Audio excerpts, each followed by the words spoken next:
रावण के दरबार में उपस्थित हुए। रावण बैठा और रावण ने जो श्री हनुमान जी को देखा तो उसे बड़ा आश्चर्य हुआ और क्रोध भी आया।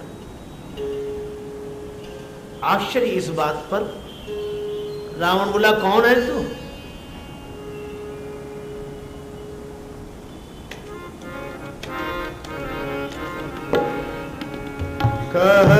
कहलंकेश कवन ते मंदर कवन ते ईशा ईशा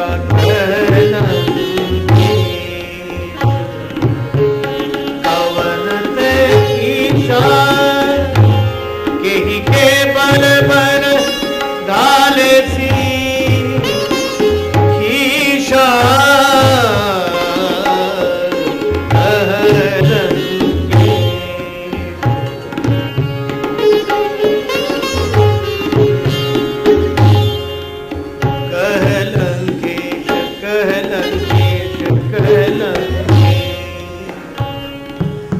रावण बोला अरे बंदर तू कौन है? किसके बल पर बगीचा उजाड़ा? क्या मेरा नाम नहीं सुना?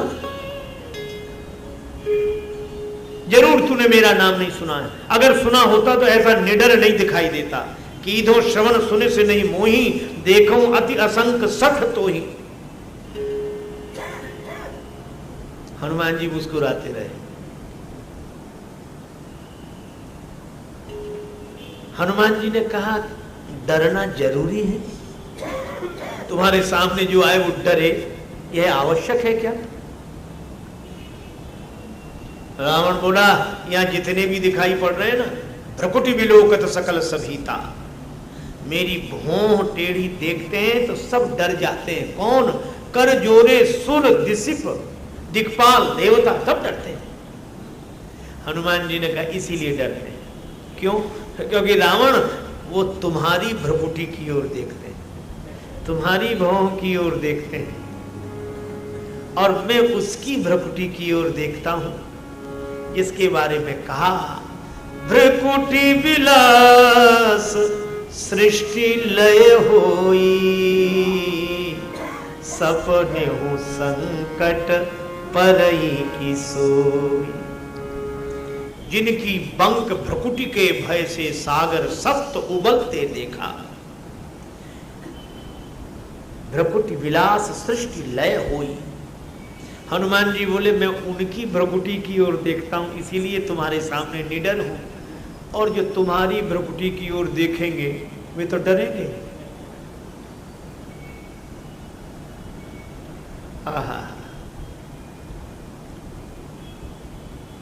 रावण बोला सठ, मेरा नाम नहीं सुना है,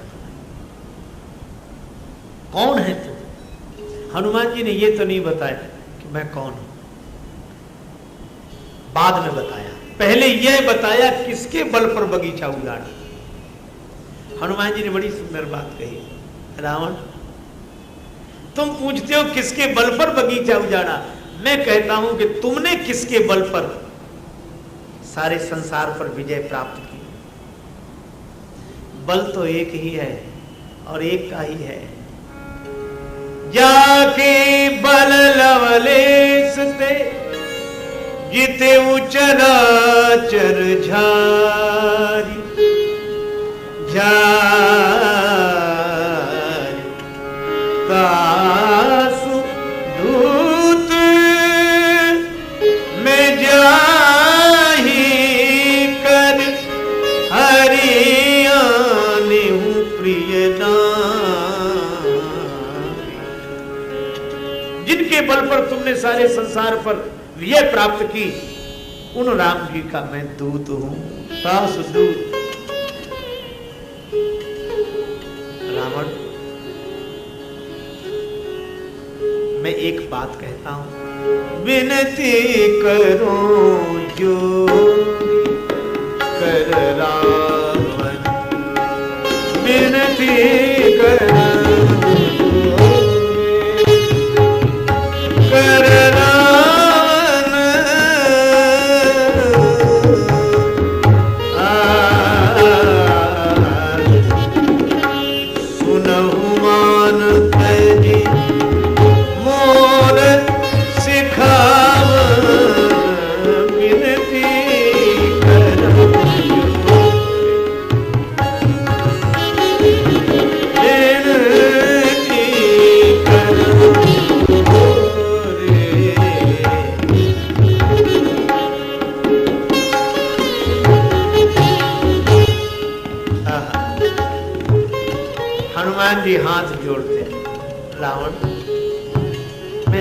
जोड़कर तुमसे विनती करता हूं, अभिमान छोड़ दो। यही भक्त का ढंग है। हनुमान जी ने पहले हाथ जोड़ लिए, फिर रावण से कहा कि अभिमान छोड़ दो। संत वह, भक्त वह जो पहले अपना अभिमान छोड़े, फिर दूसरे से अभिमान छोड़ने के लिए कहे। रावण में तुम्हारे हाथ जोड़ता हूं और हाथ जोड़कर विनती कर रहा हूं, सुनो मान तज, अभिमान छोड़कर मेरी बात सुनो।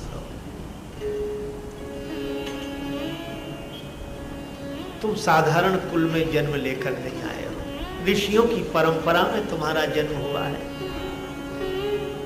उत्तम कुल पुलस्त कर नाती, इसलिए देखो तुमने ये कुल विचार, देखो तुमने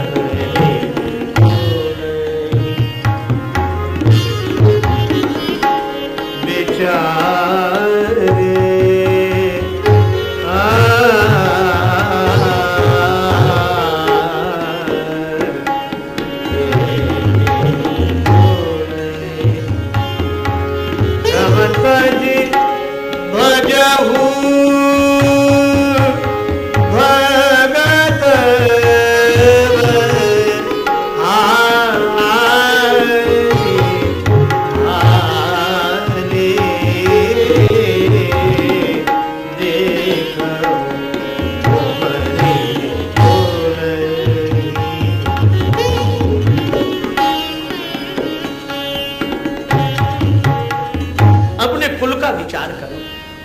छोड़कर भवभयहारी भगवान का भजन करो।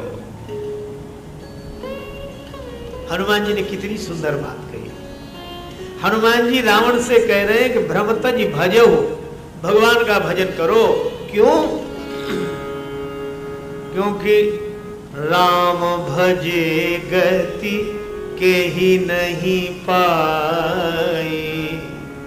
राम जी का भजन करने से किसे गति नहीं मिल गई, इसलिए भ्रम छोड़कर भगवान का भजन करो। और भजन का उपाय क्या बताया? राम चरण पंकज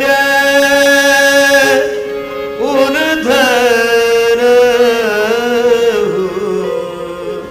धर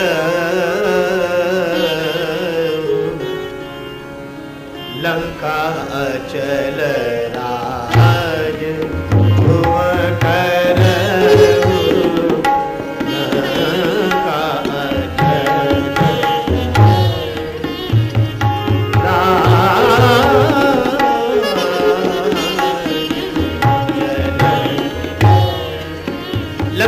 तुम्हारा राज्य होगा।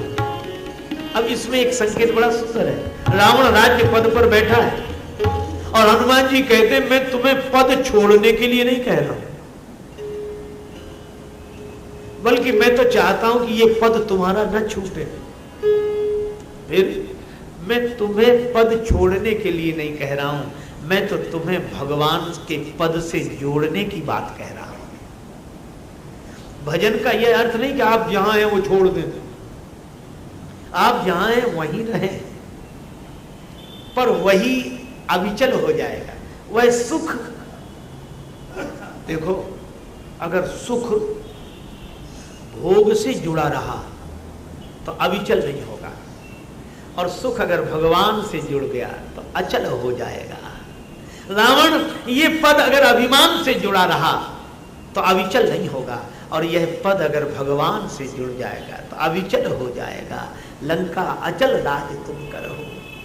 सचमुच ऐसा होता है। एक बार भगवान श्री कृष्ण नंद नंदन श्याम सुंदर की उंगली में चोट लग गई, रक्त बहने लगा। श्री कृष्ण की उंगली में बहता हुआ रक्त देखा, महारानियां विचलित हो गई। शोक सत्य भामा कियो,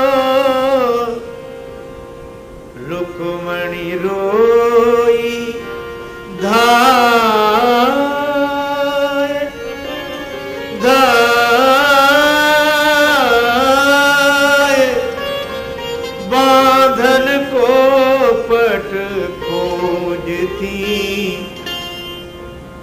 पटरानी अकुलाय, पटरानी अकुलाय।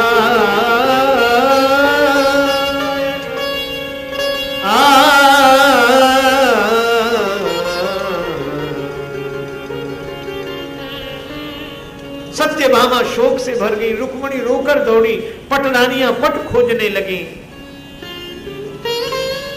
तब लगी देवी द्रौपदी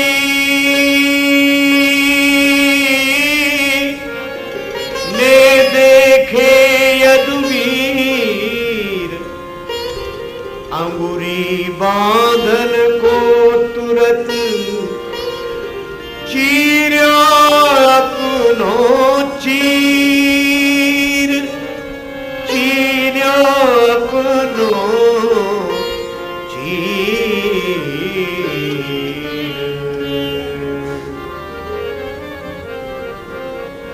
द्रौपदी जी ने श्री कृष्ण की उंगली से बहता हुआ रक्त देखा, अपनी कीमती साड़ी फाड़ दी और फाड़कर वह वस्त्र खंड श्याम सुंदर की उंगली पर लपेट दिया।